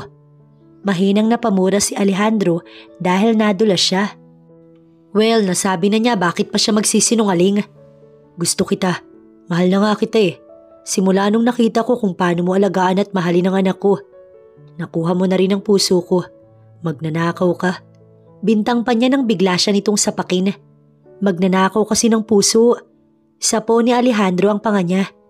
Linawin mo, akala ko kung ano na eh. Sorry naman. Nakakahiya to. Napabuntong hininga si Alejandro bago tinalikuran na si Megan. Uuwi na kami ni Nathaniel. Hindi na siguro dapat ako gumawa ng eksena dito. Sobrang nakakahiya ang ginawa ko. Alejandro, sandali nga. Pinigilan ni Megan si Alejandro. Hindi niya maintindihan kung bakit matapos nitong sabihin na gusto siya nito, bigla naman itong aalis na parang ewan. Yun ang mas nakakahiya nitong gagawin para sa kanya. Lalaki ka ba talaga ha? Si Nathaniel nakatingin lang sa kanilang dalawa. Oo naman, bakit ba? Mukha ba akong babae sa'yo? Nagawa pa nitong mamiloso po. Sinamaan niya ito ng tingin. Ginagago mo ba ako? Sige na, sabihin mo. Lakas ng trip mong kupal kaya. Nababanas na wika ni Megan. Ano tingin mo sa feelings ko? Playground? Tapos mong sabihin gusto mo ko tsaka ka aalis? Ayos ka palang tao ka. Are you guys fighting? I thought you love each other. Takang tanong ni Nathaniel. Oo Nathaniel, nag-aaway kami nitong kupal mong daddy. Nakakabanas kasi. Sorry naiinis lang talaga ako. Ayaw ko kasing pinaglalaruan yung feelings ko. Napabuntong hininga si Megan. Pasok ka na muna sa car ninyo. Mag-uusap kami na tong daddy mo. Sumunod naman si Nathaniel sa kanyang utos. Ngayong sila na lang ni Alejandro ang magkaharap, muli niya itong tinanong. Bakit sinabi mo yun sa akin? Trip mo ba ako? Kasi hindi ako nakikipagbiruan. Pambawi mo ba to kasi hindi ako nakapasok? Sabihin mo na baka maintindihan ko pa. No, why would I do that? Hindi naman ako bata, Megan. Totoo ang mga sinabi ko. Nahihiya lang ako kasi ang dami kong nasabi sa iyo na hindi maganda. At sinabi ko pang hindi ikaw ang type kong babae. Ngunit nandito ako sa harapan mo. Parang timang na binabawi lahat ng sinabi ko. Kala ko wala na talaga ako magugustuhang ibang babae dahil sa nangyari sa yumao kong asawa. Gusto kong mag-focus sa anak ko at lumagay sa tahimik, kaya kami lumipat dito. Naririndi na kasi ako kay mami. Palagi na lang niya akong sinasabihan na makipag-date ulit at humanap ulit ng babaeng tatanggap sa anak ko at mamahalin kami. Hindi makapagsalita si Megan. Hinayaan lang niya si Alejandro at pinakinggan lang ito. But then I met you. Magulok at nakakainis. Sobrang layo mo talaga sa mga babaeng nakilala ko. Unique ka in your own way. Pinigilan ko naman na mahulog pero sa tuwing nakikita kita, paiba-iba ang tingin ko sa'yo. I really don't know what's happening to me. Totoo ba yan? Mamaya pag sinabi kong hinahangaan kita, bigla mong bawiin at sabihin joke lang. May trust issue si Megan, lalo na't bago lamang ang nararamdaman niyang ito para sa kanya. Ngayon lang may lalaking umamin sa kanya. Sabi kasi ng itay niya, takot ang mga lalaki sa kanya dahil sa pagiging amasona niya. Lahat ng sinabi ko ay totoo, but I respect your decision. Hinanda ko na rin ang sarili ko sa rejection. Hindi na bago yun sa akin. Maiintindihan ko kung maiilang ka na sa akin o kung aalis ka na. Pasensya na sa pagpasok namin ng anak ko sa buhay mo. Sa tingin ko, pinagulo lang namin ang buhay mo. Wala naman akong sinabi na pinagulo ninyo yung buhay ko Si Nathaniel, masaya ako na alagaan siya. Malapit na yung bata sa akin Hinahangaan din naman kita, huli ko na lang naisip. Mali ako sa sinabi kong hindi ka mabuting ama kay Nathaniel. Kasi ang totoo, napalaki mo siya ng maayos at mabait na bata. Doon pa lang masasabi ng mabuti kang ama sa kanya. Hindi ka lang talaga showy sa kanya pero at least may character development ka na talaga. So ngayon na nakaamin na tayo sa isa't isa, ano nang gagawin natin? Magkikis? Hindi rin to sigurado. Baliw ka ba? Biglang lumakas ang tibok ng puso ni Megan. Kiss? Kiss agad? Kiss talaga? Hindi siya makapaniwala. Istrikto itay ko at isa pa hindi ako easy to get Gusto ko manliligaw ka, naiintindihan mo ba ako? Paninigurado ni Megan. Oo naman, wala naman ako ibig sabihin na iba sa kiss. Napakamot pa sa batok si Alejandro. Dapat ba umuwi na kami? Naistorbo ka na namin. See you tomorrow. Paalam na ni Alejandro sa kanya. Nagpalinga-linga si Megan bago nilapitan si Alejandro. Masarap ba yung kiss? Testing nga, paranas. Nahihiya niyang sabi. Hinawakan ni Alejandro ang kanyang kamay at hinila siya patungo sa likod ng kotse upang maitago kay Nathaniel. Mabilis siyang hinagka ni Alejandro sa labi. Mabilis lang ngunit mariin. Uwi ka na. Iwas ang tingin ni Megan kay Alejandro. Ingat. Ito ang huling sinabi niya bago kumaripas ng takbo papasok sa loob ng kanilang bahay. Isinarado ni Megan ang pinto ng kanyang kwarto pagpasok. Dito na kasi siya dumiretso dahil sa kaba at kilig na nararamdaman niya. Nakayos ka lang ba? Pinagalitan ka ba ng boss mo? Pasensya ka na talaga sa ama mo, hayaan mo't pagsasabihan ko bukas. Kinakatok pa siya ng kanyang inay. Ho, hindi po inay, ayos lang ho ako. Wala naman pong sinabing masama ang boss ko. Hayaan na rin ho ninyo ang itay. Sa totoo lang malaking tulong si itay. Napangiti si Megan. Ang itay niya ang tulay, kumbaga kaya may love life na siya ngayon. Talaga? O sige anak, ikaw ang bahala. Nandito lang ako sa labas. Aasikasuhin ko lang sila Sean. Hinihintay ka niya nak. Pakisabi po, taken na ako. Nadulas ang dila ni Megan. Ha? Ha? Maang-maangan din niya. May nasabi po ba ako? Wala po yun. Pakisabi po napapahinga na po ako kasi maaga pa po ako bukas. Hindi naman na ito nagtanong pa. Sa kama ni Megan, lumundag siya't gumulong-gulong nang muling mag-flashback sa isipan niya ang halik ni Alejandro. Samantalang si Alejandro, hindi rin maitago ang kilig at saya. Daddy, bakit po nagtago kayo ni Tita Megan sa likod ng kotse? Inaway mo po ba siya? No, may sinabi lang ako. Nak, gusto mo siyang maging mami, di ba? Opo. Matutupad na ang wish mo anak. Hindi ko napakakawala ng amasonang yon.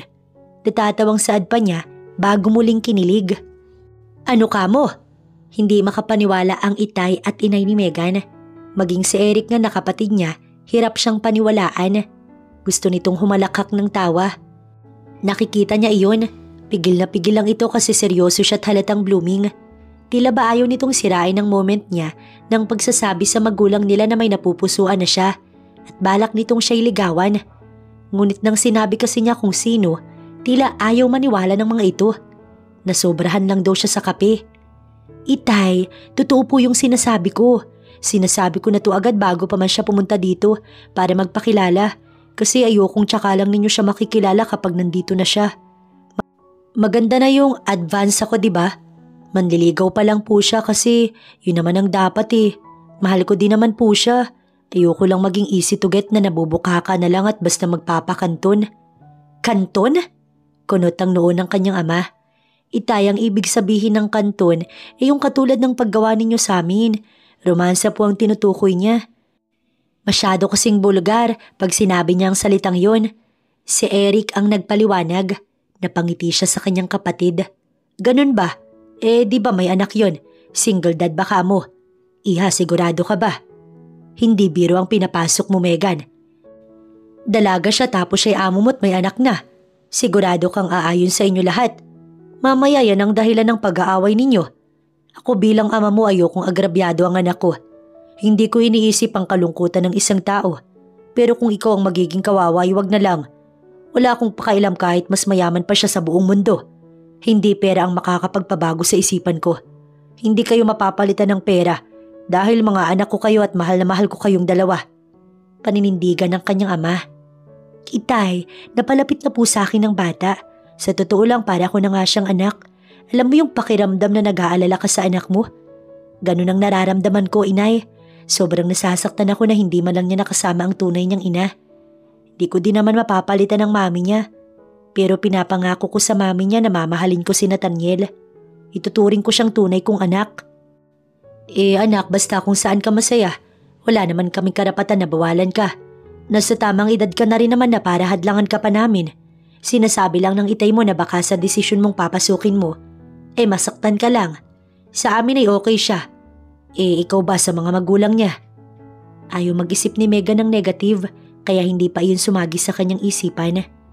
Tandaan mo na kapag inunsulto ka ng isa sa miyembro ng pamilya niya, kahit maglumpasay ka pa't lumuhod sa harapan ko, para basbasan kayo hindi ko gagawin yon. Itatak mo yan sa isipan mo, Megan. Walang sino man ang maaaring uminsulto sa mga anak ko. Lunuklaway si Megan dahil natakot din siya sa kanyang ama. Ngunit ngayong nasabi naman na niya na kahit papaano sa tingin niya, wala nang magiging problema. Pumasok na siya sa trabaho. Ginagampanan pa rin niya ito gaya ng napag-usapan nila ni Alejandro. Ngunit ngayon ay mas may dahilan na siya upang manatili sa tabi ng mag-ama. Nasabi na rin niya kay Alejandro na naipaalam niya na sa kanyang mga magulang ang panliligaw nito. Tinupad ni Alejandro ang pangako nitong panliligaw. Araw-araw itong dumadalaw sa kanila kasama si Nathaniel. Maayos itong tinatanggap ng kanyang mga magulang. Dapat yata, ipabago ko na ang tawag sa iyo ni Nathaniel. Natawa naman si Megan sa bigla niyang sinabi. Bakit? Sawa ka nang marinig na tita ang tawag niya? Yaya na ba dapat? No, never. Gusto kong maging mami na ang itatawag niya sa iyo, Megan. Niyakap niya ito mula sa likuran. Abala ito sa pagluluto ng pananghalian. Hindi ito nakakibo. Pero wala namang problema kung gusto mo pa rin ng tita. Hindi ako magpupumilit. Bakit mami na? Nanliligaw ka palang Alejandro. Gusto mong masuntok? Ginagawa mo naman akong filingere. Kapag nalaman to ni Casey, uusok ang ilong nun. Megan, wala na akong balak na magbagal. Once na maging ayos na tayo sa magulang mo at may pakilala kita sa magulang ko. At kapag sinagot mo na ako, handa na akong pakasalan ka. Araw-araw kitang liligawan, kahit kasal na tayo. Basta ayoko magpatumpik-tumpik pa. Baka maagaw ka pa ng iba. Loko ka rin no? Ano namang sasabihin ng iba sa akin? Ginusto kitang pakasalan agad kasi mayaman ka? Mamaya pati magulang mo pagdudahan ako. Alejandro, hindi naman kita pagpapalit sa iba. Ikaw lang ang lalaking hinayaan kong gumanito sa akin. Pinalambot mo ang puso ko. Pinatigas mo naman ang ano ko. Ang ano? Bastos kaya? Ha? What I mean is, pinatigas mo ang paninindigan ko. Pasaway ka. Sige na, mamaya mo na ako landiin. Gagawin pa ako. Hinayaan naman niya ito. Dumiretso na siya sa kanyang mini office upang magtrabaho. Nakausap na niya ang kanyang ina. May kailangan lang itong tapusin. Pinapapunta niya ito upang makilala nito si Megan. Ngayong tapos na ang mga inaasikaso ng ama't ina niya, ay hindi na ito nag-aksaya ng oras dahil bumiyahe na agad ang mga ito. Inaasahan niyang mamayang gabi ang dating ng mami at daddy niya. Nais rin kasi niyang formal na humarap sa magulang ni Megan. Kaharap naman ang magulang niya bilang saksi sa kanilang pagmamahalan. 1 linggo rin niyang hinintay ang araw na ito. Uuwi ka pa po ba, mami? Nagulat si Megan at napakunot ang noo kay Nathaniel. Sinabihan ka ba ng daddy mo na mami na ang itawag mo sa akin? Pasaway talaga yun. Parehas pala kayong pasaway. Kiniliti niya si Nathaniel. Hindi po. Ginusto ko po talagang mami na dahil sabi ni daddy magiging mami na daw po kita. Ayaw niyo po ba? Bigla itong naging malungkot. Hindi wala naman akong sinabi na ayoko. Sadyang nahihiya lang ako kasi baka anong isipin ng lola at lolo mo. Lalo na ni Tita Casey mo. Kung nandito yun, baka sinabunutan niya na ako at sinabihan akong pakarat. She can't do that cause I won't let her. Hindi kanya pwedeng saktan kasi mami na po kita. Napangiti na lang siya bago niyakap si Nathaniel. Akala ni Megan, pipigilan siyang umuwi ni Alejandro ngunit hindi pala. Hinatid pa nga siya nito 4:00 pa lang kaya nagtaka siya. Hindi pa oras ng uwi niya, pero madaling-madali ito. Pagdating naman sa bahay nila, nagmano lang ito sa mga magulang niya at parang may sinabi ito kaya nagkandara pa ang ina niyang mag-ayos tapos ay umalis na ito. Inay, bakit ba? Bakit biglang ang dami mong gustong lutuin? Takang tanong niya nang lumabas sa kanyang silid matapos magbihis. Wala lang ito, masaya lang ako na nakatagpo ka na ng lalaking makakasama mo habang buhay. Napairap na lamang si Megan. Bandang 7:00, may kumatok sa pinto nila. Siya ang nagbukas at laking gulat niya nang sila Alejandro at Nathaniel ang bumungad at may kasama ang mga ito na sa tingin niya mga magulang ni Alejandro. Magandang gabi, iha. Malawak ang ngiti ng may edad na babae. Simple lang itong manamit. Magandang gabi po. Magalang niyang bati. Pasensya na po kayo sa bahay namin, tuloy po. Anyaya pa niya bago sinulyapan si Alejandro na nakangiti. Wala man lang ba itong abiso sa kanya? Kaya naman pala ganun ang inay niya kanina kasi ito pala ang plano. Napabuntong hininga si Megan. Magandang gabi, ako ang ama ni Megan. Pakilala ng itay niya. Maupo ho kayo. Si Alejandro ay tumabi sa kanya pati si Nathaniel. Napapagitnaan siya ng mag-ama. Para nga silang complete family kung pagmamasdan. Ikinagagalak namin na makilala ang mga magulang ni Alejandro. Maraming salamat dahil humarap po kayo sa amin. Ang ina naman niya ang nagsalita. Kami nga po ang dapat magpasalamat. Nakakahiya na ngayon lang kami. Pasensya na dahil may mga inasikaso po kami bago bumiyahe. Sa totoo lang, ay excited na ako makilala ang babaeng napupusuan ng anak ko. Masaya po ako para sa kanila. Sana po'y walang maging problema. Napahalakhak ang ama ni Megan. Baka sa mata ng ama niya ang galak nito na maayos ang pagtanggap sa kanila ng magulang ni Alejandro. Hindi nga rin niya inaasahan na magiging maayos ang pagtanggap ng mga ito sa kanya. Balae, ipakasal na natin. Ang ama naman ni Alejandro ang nagsalita. Balae, kung gusto ba nila'y wala namang problema sa ating mga magulang. Sagot naman ng kanyang ama. Napasulyap siya kay Alejandro. Nakangiti ito nang hawakan ng kamay niya. Mahal kita. Sambit pa nito. Si Nathaniel naman, kilig na kilig habang nakatingala sa kanila. Will you marry my dad?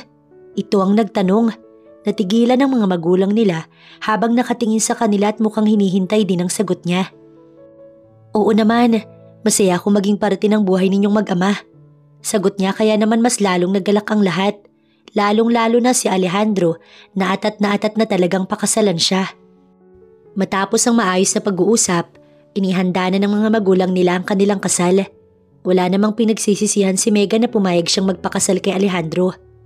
Hindi siya natatakot na masyado silang mabilis. At hindi pa nakikilala ng mabuti ang kanilang mga sarili. Ayon kay Alejandro, kapag tumira na sila sa isang bubong, makikilala din nila ang isa't isa't makakasanayan. Dahil ang kanilang pundasyon ay ang pag-ibig, walang hindi nila magagawa basta may pag-ibig. Naniniwala si Megan sa kasabihang to. Nakarating kay Casey ang balita, ngunit hindi naman na ito nakigulo pa. Marahil ay alam nitong wala na talaga itong pag-asa. Sa loob ng isang buwan na pag-aasikaso sa kasal nila, naging maayos ang lahat. Walang sagabal o naging hadlang para hindi matuloy ang kasal. Matapos ang kasal, ay pinili ni Megan na sa mansyon na lang sila dumiretso. Imbis na mag-honeymoon sa malayo, ayaw kasi niyang iwanan si Nathaniel. Hindi mapalagay ang puso't isip niya. 3 taon nang nakalipas. Nathaniel anak, tawagin mo na ang kapatid mo. Food is ready. Utos ni Alejandro sa panganay nila ni Megan. Mabilis naman itong sumunod upang kuhanin ng baby sister nitong si Natalie. Napangiti siya habang inaayos ang kanilang table. Nasa picnic sila ngayon. Palagi silang lumalabas upang magbanding ng pamilya. Love, si Natalie at Nathaniel. Takang tanong ni Megan nang lumabas sa tent. Kagigising lang nito. Puyat kasi ito kagabi dahil iyak nang iyak si Natalie. Hinayaan na muna niya itong matulog upang makabawi. Don't worry, pinatawag ko na love. Maupo ka na para makakain na tayo. Sagot niya bago natanaw ang magkapatid. Kinuha niya si Natalie at kinandong habang ang dalawa ay magkatabi at takam na takam sa kanyang inihanda. Pray muna daddy, wika ni Nathaniel na ikinangiti nilang mag-asawa. Pumikit na si Megan at ganun din naman siya. Dear God, maraming salamat po sa kumpletong pamilya at sa mabait naming mami. Salamat po kasi tinupad mo ang wish ko na magka-baby sister. Wala na po akong mahihiling pa at maraming salamat po sa pagkain. Matapos magdasal ay kumain na sila. Napatitig si Alejandro sa kanyang asawa. Walang pinagbago ang asawa niya. Ganun pa rin ito, ngunit naging mahinahon na nga lang at madalas nang nagpapasensya. Simula kasi nang maging mag-asawa sila, umiwas na ito sa gulo. Ngunit amasona pa rin ito kaya ingat na ingat siyang bigyan ng ikagagalit si Megan. Bakit ayaw mong kumain? Nakatitig ka sa akin na parang may dumi ako sa muka. Eat na Natalie. Wika pa nito sa bunso nilang kinandong niya. Wala lang, may naalala lang ako. Palagi ko ring binabalikan ang nakakatawang ugali ko noon at ang unang pagkikita natin. I just want you to know na wala akong pinagsisisihan sa lahat. Mahal kita, mahal na mahal. Mahal ko ang mga anak natin at ang magiging anak pa natin. Kumindat pa si Alejandro na ikinatawa ng malakas ni Megan. Natawa din siya bago nagpatuloy sa pagkain. Kampante na si Megan at Alejandro.